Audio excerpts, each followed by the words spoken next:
LeBron. Yeah, I don't even know that I would describe it as disrespectful. I just thought it was funny. I do too. I'm with you. Steph Curry, by the way, playing in a Web.com tour event this weekend as well. All right, now the biggest unanswered question of the summer here.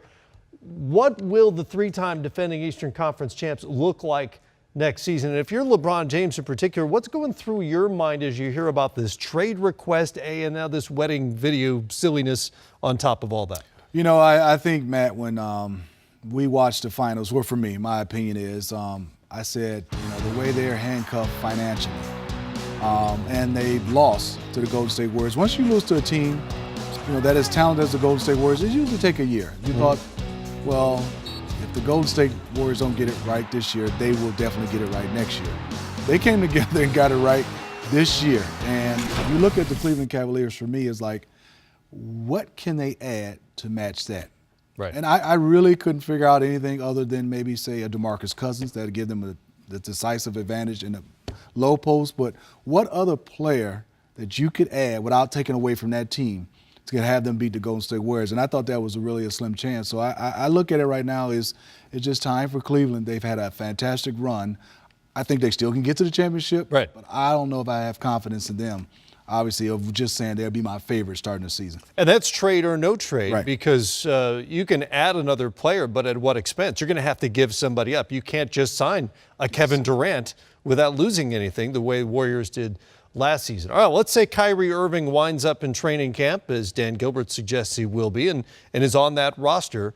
What about the relationship between Kyrie and LeBron James now? You know, I think the one thing about difficult situations, Matt, I think, Kyrie, LeBron, and the Cavs, if he does, like you say, reach training camp, this has to be resolved before you get there. Because if not, this is going to be something for us. I would love to do that training camp just to get a chance to see how this plays out, because it's so much going on. And also the situation where LeBron is a free agent next year. And then Kyrie Irving, I would suspect at any time could sign a extension, probably won't, not knowing his situation. So this is going to be very difficult for that organization to move forward and win, in my opinion, unless they squash it before training camp. Of course, LeBron James' free agency is all part of the equation as well. There's widespread speculation he's going to walk and leave Cleveland again, maybe for L.A. next summer. Kyrie obviously is aware of that as well. And by the way, in the middle of all this, the Cavaliers have a brand new general manager, Kobe Altman. Welcome to the job. By the way, this is what you're facing. Matt, I'm so glad you brought that up there. He is unbelievable, because how many teams have reached out to him since Kyrie said he was wanted to be traded, or allegedly wanted to be a trader? Probably 28 teams have reached out to saying they want to get into this, and he has his hands full. The Cavs do, for sure. Well, Kyrie reportedly is angling to land in San Antonio, perhaps New York, Miami, or Minnesota. But for more on another possible destination, let's welcome in Greg Moore, columnist for the Arizona Republican. Greg, it's been reported that the Cavs were ready to move Kyrie to Phoenix if the Suns were willing to send Eric Bledsoe, a first-round pick, and rookie Josh Jackson to Cleveland. How close to fruition did the deal come? Hey, what's up, fellas? I can't say. I don't know that the Suns are looking to make that move, because we've heard all about the process out in Philly. Well, out west, what they have is the timeline. So the whole Phoenix thing kicked up when Eric Bledsoe said, yo, I love it in Phoenix, but I'm looking to be part of a winner. Well, the timeline isn't about winning right now. The timeline is about getting ready for the future. So if you bring Kyrie over, it doesn't necessarily fit with that. The thing is, Phoenix has got so many assets and so much out there that they could make the deal happen. So that's enough to get the conversation going. Greg, Steve Smith, the question for me is, Matt kind of listed the teams Kyrie Irving said he wanted to or would like to be traded to, and I didn't see Phoenix on that list. So you're telling me the organization is willing to take that chance with a player of his magnitude, not willing to say that's one of his teams. So in your opinion, Phoenix would still want to do that deal even if Kyrie has said that's not one of his destinations?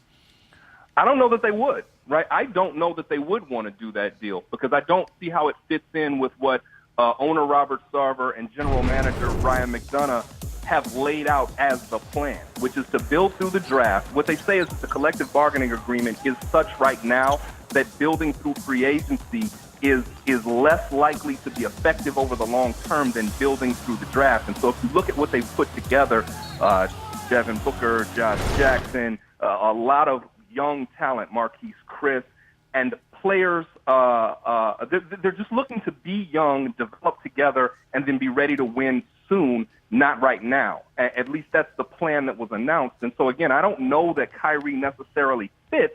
The thing is, he's just such a fantastic player that when you've got enough assets to make that deal, it's enough to create the rumors. And he's still just 25, an all-star, obviously in his prime or heading into his prime, perhaps. You mentioned the timeline. Phoenix fans have had to buy into that and watch these young guys develop. Where are they on all of this?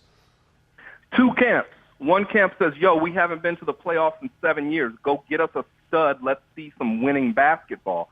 The other camp says, actually, Ryan McDonough's right. This is the way to do it. Let's stop doing these stopgap free agent signings that aren't likely to be an effective strategy for the long term. Let's look at the Golden State Warriors as a model. Let's draft young guys who can grow together. Let's get a coach like Earl Watson, who's very much in the mold of Mark Jackson, who is a kind of guy who can help players grow as men as well as ball players and create this sort of atmosphere where folks are going to stick around and stay together.